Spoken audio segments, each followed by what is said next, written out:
Hola, ¿qué tal y bienvenidos? El día de hoy vamos a platicar acerca de un tema muy interesante.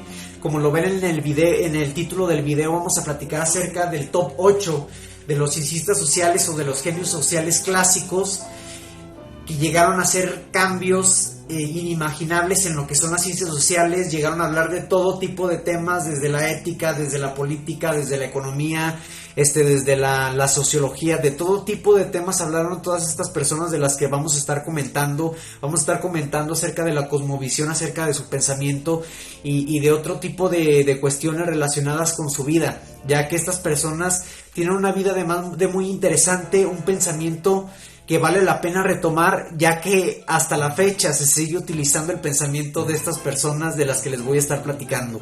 Pero antes que nada hay que platicar como preámbulo qué es lo que es un genio, cómo se podría llegar a definir qué es un genio. Ser un genio, como preámbulo, como antecedente, se decía en Canadá en la institución de United Status of Education, allá en 1972, se redactó un acta que se llamaba el Acta de Marlatt, donde se refería acerca de qué era una superdotación, ya de manera más concreta para definir qué era una persona superdotada. Y pues de esta manera ahí nos explican que existen varias de superdotaciones intelectuales. Existen desde las superdotaciones intelectuales psicomotrices, personas que son muy buenas para conectar su sistema nervioso con sus extremidades, o por otra parte la capacidad de liderazgo también se puede llegar a considerar un tipo de genialidad o un tipo de superdotación, tener un desarrollo muy bueno en alguna materia en específico, y esto se redacta en el Acta de Marlatt que les estoy comentando. Entonces existen muchos criterios para pensar qué es un genio y existen muchas maneras de pensar cómo es que se generan estas personas, pero de las personas que vamos a estar platicando, cada una tiene su historia, cada una tiene su formación, cada una tiene su forma de pensar y su visión del mundo, y en verdad son personas que cambiaron absolutamente todo. Y pues sin más, en el número 8 tenemos un personaje muy conocido por las personas que se dedican a trabajar acerca de la psique, y este personaje se llama Wilhelm Wundt, un alemán que nació en Meissen en 1832, y este personaje es quien realmente hizo el cambio o trasladó lo que es la filosofía que hablaba de la mente a lo que conocemos el día de hoy como psicología. Fue el padre y fue el pionero de la psicología, y más que nada fue el primero en incursionar en la psicología experimental. Este personaje su formación fue como médico, como fisiólogo y ya luego como filósofo. Eran ese tipo de tiempos donde estas personas eran matemáticos, filósofos, astrónomos, sociólogos, filósofos, vendían quesadillas por la tarde, tenían una gama muy amplia de actividades que hacer, una formación muy amplia. Pero este personaje fue el primero que nos explicó qué es un estímulo, y el primero que se dedicó a realizar este tipo de conceptualizaciones, diciendo que el estímulo es la interacción del medio con el individuo, y la percepción sería más o menos la forma en la que uno ya entiende el estímulo del medio con él mismo. Entonces él, con los conocimientos que tenía de fisiología y con los conocimientos que tenía de filosofía de la mente, él trata de hacer lo que es la psicología experimental, y empieza a llevar a cabo experimentaciones en un laboratorio que él establece en Leipzig, Alemania, y de esta manera se empiezan a dar los preámbulos de lo que es la psicología experimental. Posteriormente ya no se siguieron utilizando tanto los métodos y las metodologías de Wilhelm Wundt, pero en realidad fue el pionero y fue quien dio toda la apertura a lo que es la psicología institucionalizada y a lo que es la psicología experimental. Ahí por ahí, en algún momento, sus pupilos o las personas que estaban bajo su mentoría, pues empezaron a hacer, no todos, pero sí llegaron a haber críticas de parte de los alumnos de Wilhelm Wundt por la metodología que no se adecuaba a ciertas categorías cognitivas o ciertas cuestiones de la psicología que Wilhelm Wundt utilizaba. pero en realidad es un personaje que vale mucho la pena el platicarlo, porque fue el padre de la psicología y quien fue el pionero de cambiar la filosofía que se relacionaba con la mente a la psicología. En el número 7 tenemos un personaje muy diferente al que mencionamos anteriormente. En el número 7 tenemos a quien sería, o podríamos llegar a decir que es el culpable, en el buen sentido de la palabra, de que se haya matematizado la economía en cierta parte. Es la persona que realmente impulsó o desarrolló mucho más lo que era la economía matemática, ya que él le hace una promesa a su padre acerca de que va a poner en alto el nombre de la economía, y la metodología que él encontró para hacer esto fue incluir los modelos matemáticos en el comportamiento económico, que a final de cuentas también se puede llegar a ver el comportamiento económico como cierta parte de comportamiento social, pero con otro tipo de variables, otro tipo de connotaciones, pero se llega a entender que no es como explicar matemáticamente la física o la misma matemática, sino explicar cuestiones relacionadas ya con el ser humano. Entonces, León Walras, este francés, llega a ser lo que se llama la teoría general de equilibrio. En la teoría general de equilibrio, ya de que tenemos a algún pensador que le pone general a su teoría o a su pensamiento, es alguien que iba con todo, porque existen pensadores como el de la teoría general de sistemas, el biólogo Bertrand Laffy, creo que era, la teoría general de la relatividad de Albert Einstein, que quieren explicarlo todo con un modelo y entonces ahí se ve la ambición que tenía León Walras, más o menos en aquellos entonces, era el siglo XIX me parece, y él con la teoría general de sistemas lo que trata de encontrar es un equilibrio deductivo, ya más lógico, no tanto como las desigualdades que llegaban a producirse con lo que explicaba la economía clásica de David Ricardo. Él trata de hacer de una manera más racional lo que es el balance de la oferta y la demanda y de los precios. Y para esto él llega a conjuntar, además de la separación, bueno, de hecho había una separación entre la microeconomía y la macroeconomía. Él llega a unir a estas dos corrientes de la economía con la finalidad de tratar de dar una explicación más amplia y más objetiva a lo que eran la teoría general o los equilibrios en la demanda, en la oferta y en el precio.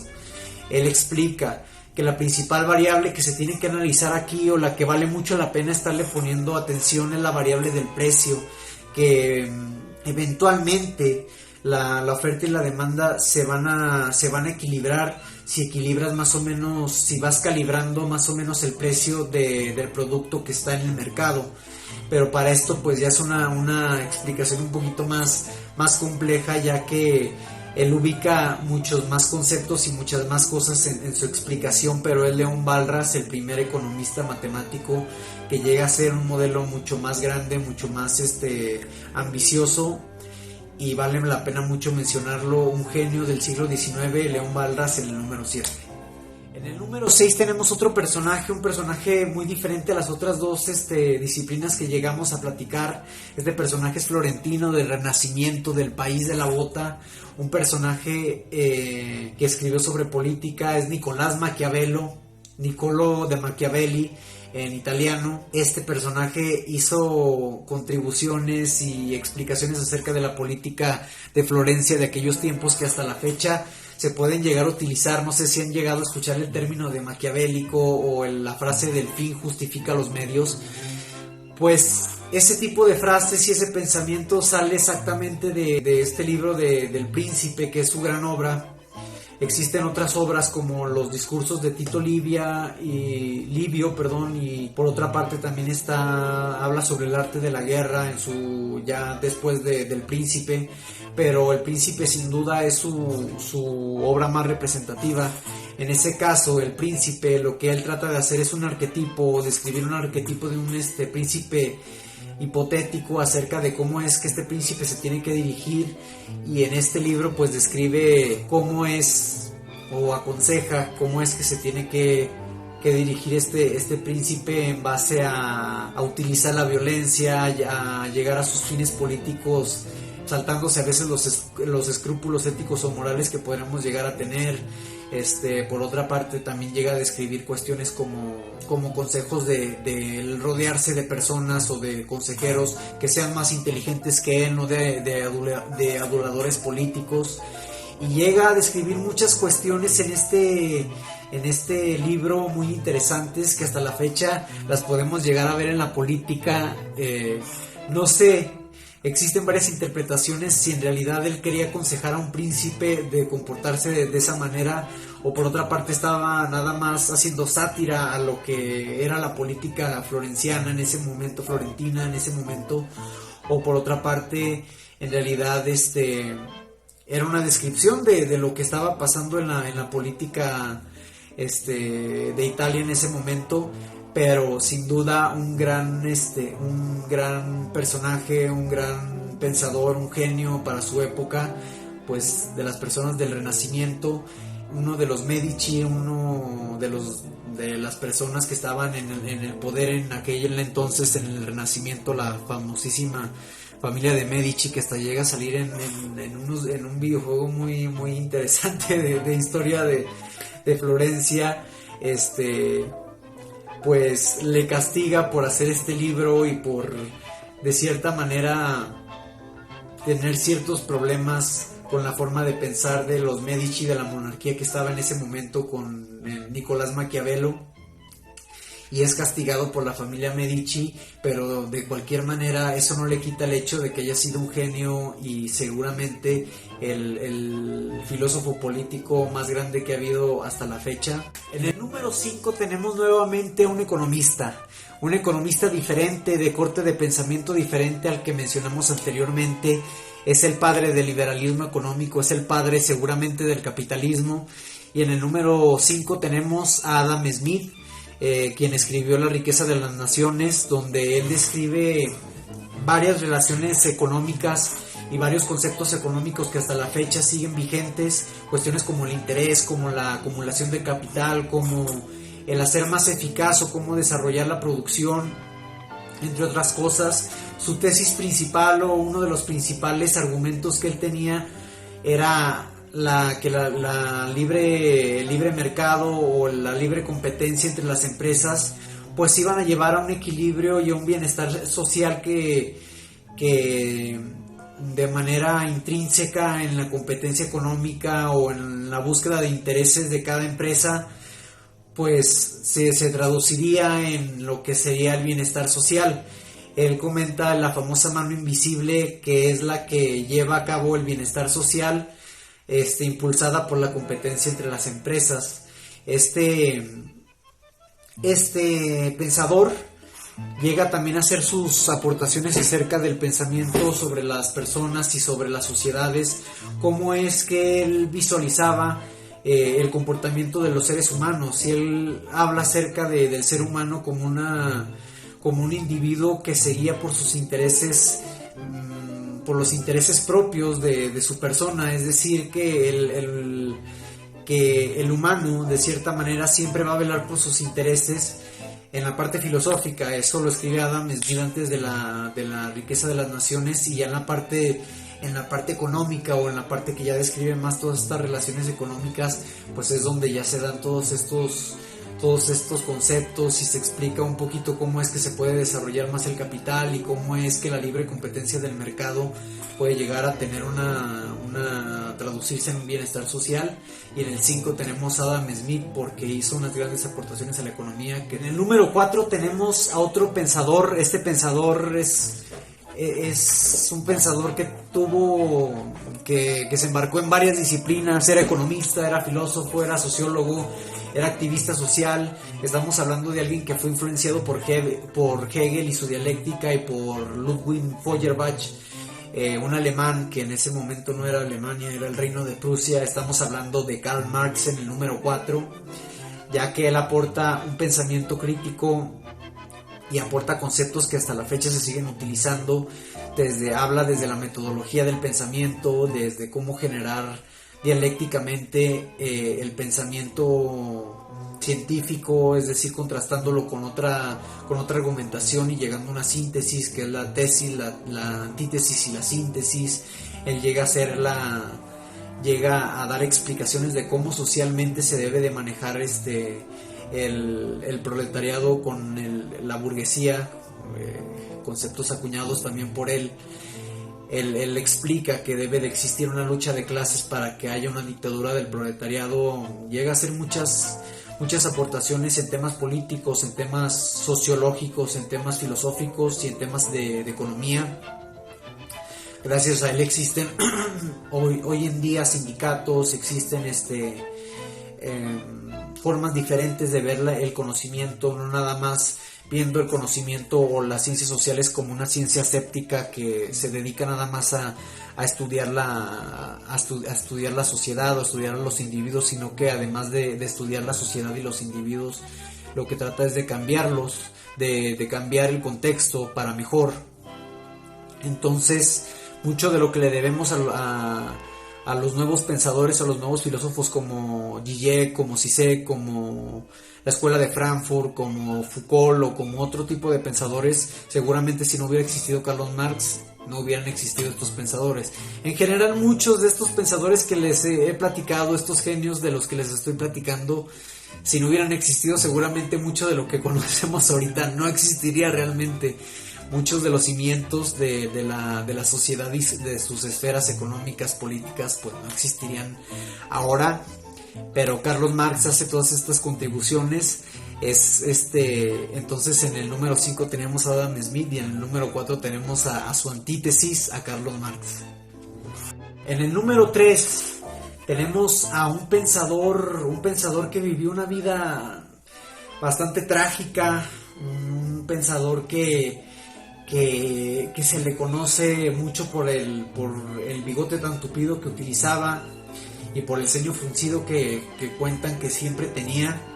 Otro alemán, alemán se llama Friedrich Nietzsche, y Friedrich Nietzsche, como sabemos, es un pensador que le dedicó su vida realmente al filosofar, al pensar cómo es la naturaleza humana y cómo se debe de llevar a cabo la naturaleza humana y cómo debe de vivir un hombre.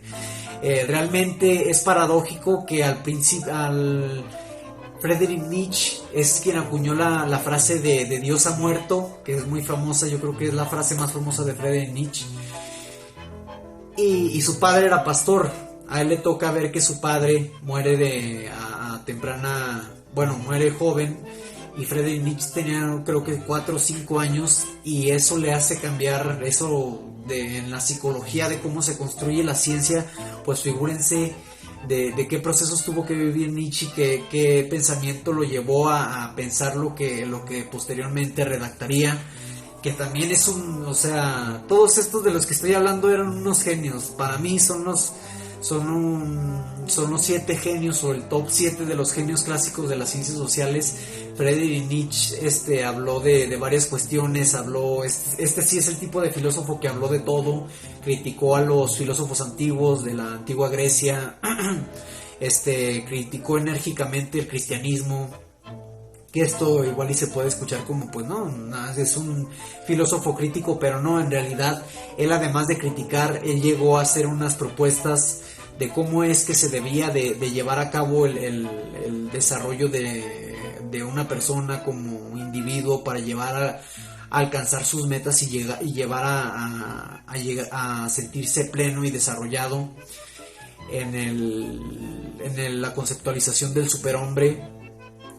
Él habla de salirse del rebaño, de salirse de la media moral del comportamiento para llegar a tus propios fines y de llegar a una realización personal, teniendo como medio el buscarte dentro de ti mismo, teniendo introspección en tu persona, siendo para Nietzsche que uno mismo es el que tiene las mismas respuestas acerca de su propia existencia.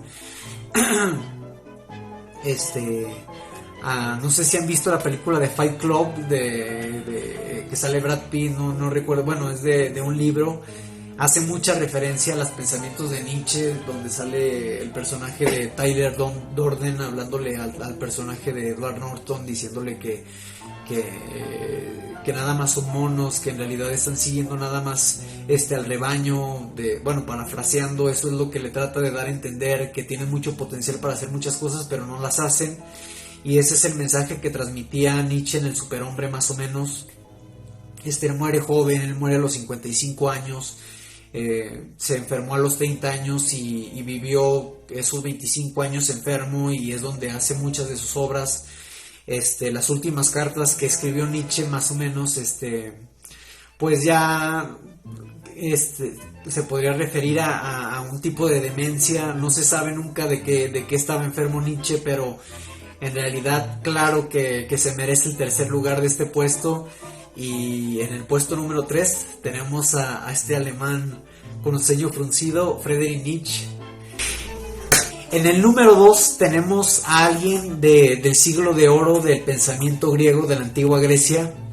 Este personaje, obviamente personas de la antigua Grecia no podían faltar en este top 8 de los grandes genios de la historia de las ciencias sociales. En el número 2 tenemos a Platón, el padre del idealismo. No sé si ustedes lo recuerdan o han de conocer esa famosísima parábola o metáfora del hombre en la caverna, que únicamente tenía una fogata, y con esta fogata se veían las sombras de lo que era la realidad, que en realidad estaba allá afuera. Pues Platón es el padre de esta metáfora o de esta parábola, y con lo que trata de decir él es que nosotros lo que percibimos en la vida o en nuestra realidad es solamente una parte parcial de lo que en realidad compone la realidad. Son cuestiones que hasta la física cuántica y que la mecánica cuántica se han cuestionado, y que todavía siguen vigentes y que todavía están en vanguardia. El hecho de que no nada más lo que podamos llegar a percibir con los sentidos es lo que existe y lo que compone nuestra realidad. Platón, desde entonces, desde el siglo de oro de la antigua Grecia, ya planteaba estas intuiciones. Es el padre del idealismo, como les comento. Hizo como 35 manuscritos. Él hizo varias contribuciones a la ciencia. Por ejemplo, él fue la persona que en realidad acuñó la academia. Él viajó para conocer de matemáticas con los pitagóricos. Él viajó a distintos lugares para conocer de todas las ciencias que él pudiera llegar a conocer, y tener el conocimiento más amplio que él pudiera llegar a obtener acerca de diversas ciencias. Un gran pensador. Lo pongo en el número 2, ya que él es una persona que se puede llegar a entender que las intuiciones que él tuvo sin tener la experimentación o el conocimiento que se tiene ahora acerca de una realidad alterna o una realidad no física, una realidad más metafísica de lo que nosotros llegaríamos a considerar completamente físico, de lo que podemos nosotros palpar o intuir con nuestros sentidos. Platón ya lo describía desde hace muchísimo tiempo, un gran pensador, un impulsor siempre de la ciencia, y por eso está en el número 2 de este top 8 de las ciencias sociales. En el número 1 tenemos al mentor de los mentores de los filósofos. Por algo existen los filósofos presocráticos y los filósofos posocráticos. En el número 1 tenemos al mentor de Platón, que a su vez Platón fue el mentor de Aristóteles, un personaje que es el símbolo o el arquetipo del sabio, que sin él seguramente todos estos pensadores de los que hablamos anteriormente no existirían, no tendrían un pensamiento posiblemente más precario. En el número 1 se encuentra Sócrates, que es el sabio de sabios por naturaleza del siglo de oro de la Grecia antigua. Él gustaba mucho de utilizar como método para transmitir sus conocimientos el discurso y no la escritura. Deja muchos precedentes. Quienes hacen las cronologías de los filósofos decidieron utilizar el presocrático y el posocrático, porque en realidad se notaba una gran diferencia de la existencia de Sócrates en adelante en los filósofos que vinieron después a los que vinieron antes. Entonces él no tuvo que dejar ningún escrito o ningún libro o ningún manuscrito sobre su pensamiento. Solamente el discurso que le dejó a Platón y a sus otros discípulos fue lo suficiente como para llegar a forjar lo que hoy conocemos como los pensamientos del método socrático o la mayéutica. Él era un pensador muy docto que le gustaba ir a los mercados a cuestionar a personas de la ciudad o de la polis de la antigua Grecia y hacerles preguntas bastante profundas para que ellos llegaran a reflexionar de manera introspectiva y llegaran a conclusiones acerca de su propia existencia y acerca de su propia realidad. Él tenía como principal pensamiento que el virtuosismo se encontraba en el alma, que el virtuosismo para él, o el alma para él, era otra forma de llamarle a la razón, y de esta manera Sócrates tenía cierta ética que le lleva a acabar con su misma vida, ya que para las personas del gobierno de la antigua Grecia, de la antigua Atenas, digamos que no les gustaba el hecho de que muchas veces se encontraran con Sócrates y Sócrates les cuestionara o les hiciera estas cuestiones que les podía llegar a incomodar de cierta manera, y de esta manera se ganan enemigos y es como catalogado por el gobierno de Atenas antiguo, de la antigua Atenas, como alguien que pervierte a la juventud, y de esta manera es condenado a morir por un veneno de serpiente, siendo que Platón, que viene de una familia noble, le puede ayudar y le dice que él puede llegar a pagar la fianza para que él no pase por este castigo. Sócrates, por las ideologías que tenía y por el virtuosismo y por la ética que tenía, él decide tomarse el veneno de la serpiente y acabar con su vida, ya que él seguía las leyes y creía en la constitucionalidad del Estado o de la democracia.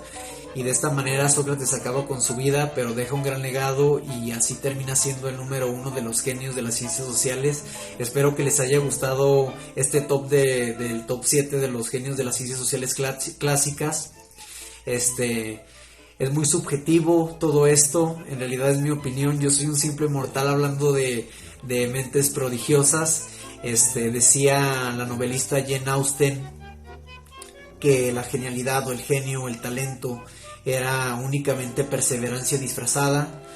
Parafraseando, decía Albert Einstein que el 1% de la genialidad era talento nato y el 99% era perseverancia. Así que tú puedes llegar a ser el próximo pensador o la próxima pensadora que llegue a forjar su camino y pues llegue a cambiar todas las ciencias sociales o llegue a generar una nueva corriente de pensamientos. Puedes llegar a ser el próximo Rousseau, el próximo Descartes, puedes llegar a ser el próximo Kant. Muchas gracias por haber visto el video, les agradezco mucho. Me encantaría que dejaran su top personal, o a quién quitarían o a quién pondrían de estos pensadores, para saber cuáles serían sus opiniones al respecto. Como les digo, nada más esta es una opinión, existen muchos otros pensadores muy buenos. Muchas gracias por el video y bye.